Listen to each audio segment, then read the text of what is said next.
Hey everyone, and welcome back to The Why Machine.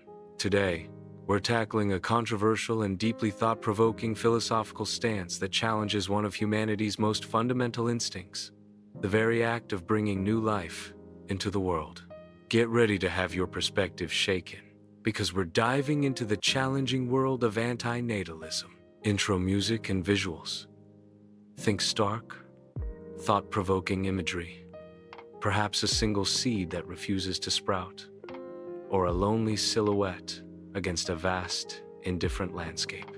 The Why Machine logo appears. Now, for most of human history, and indeed, for most living creatures, procreation is seen as an inherent good, a natural drive, a continuation of life itself. But anti-natalism, a philosophical position, boldly argues the opposite, that it is morally wrong to bring new individuals into existence. Sounds radical, right?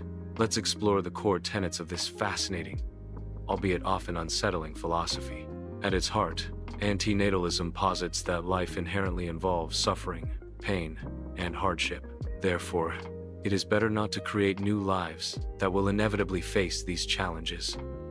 The argument isn't necessarily about hating life, but rather about preventing suffering. One of the most compelling arguments put forth by anti-natalists centers on what's often called the asymmetry of pleasure and pain. Think about it this way: absence of pain is good. If a person never exists, they cannot experience pain or suffering. This absence of suffering is seen as a good thing. Absence of pleasure is not bad. If a person never exists, they also cannot experience pleasure or joy. But for the non-existent, this absence isn't a deprivation or a bad thing because there's no one there to be deprived. Presence of pain is bad. For an existing person, pain is undeniably bad. Presence of pleasure is good. For an existing person, pleasure is good. Visual. A split screen or infographic illustrating this asymmetry. One side with a sad face and a bad label, the other with a neutral face and a not bad label. Perhaps scales tipping. So, according to this argument, by bringing someone into existence, you are exposing them to the risk of significant suffering, which is a definite harm. However, by not bringing them into existence, you are not depriving a non-existent entity of pleasure. The scales, anti-natalists argue, are inherently tipped towards preventing harm. It suggests that, while joy is a bonus for those who exist, suffering is an unavoidable burden. And if the potential for suffering outweighs the guarantee of joy, is it truly a moral act to create life? Furthermore, some anti-natalists extend their arguments beyond individual suffering to broader environmental and societal implications. Visual. Images of overpopulated cities, pollution, deforestation, juxtaposed with pristine nature struggling. They point to issues like resource depletion. Every new person requires resources: food, water, energy. In a world already grappling with scarcity, adding more consumers intensifies the strain. Environmental impact. More people generally mean a larger carbon footprint, more waste, and increased pressure on ecosystems. Societal suffering.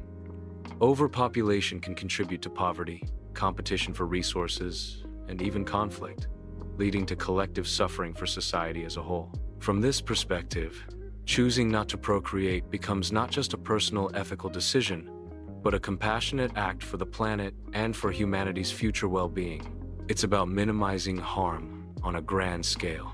Now, anti-natalism is often misunderstood. It's not necessarily about nihilism or despair.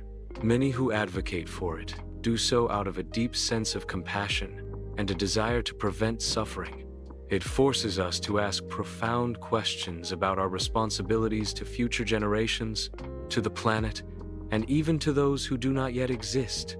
It challenges us to look beyond biological imperatives and cultural expectations, and to critically examine the true cost and value of bringing new life into a world filled with both wonder and woe. It's a tough pill to swallow for many, but a vital conversation in the landscape of modern philosophy. What are your thoughts on anti-natalism? Is it a cold, unfeeling philosophy, or a courageous stance born of deep empathy? Let me know your perspective in the comments below. If this video made you think, challenged your assumptions, or introduced you to a new idea, please consider liking this video, sharing it with anyone who loves a good philosophical debate, and, of course, subscribing to the Why Machine for more mind-bending journeys into ancient knowledge, lost history, and challenging philosophical ideas every week. Don't forget to hit that notification bell. Thanks for watching, and I'll see you next time on the Why Machine.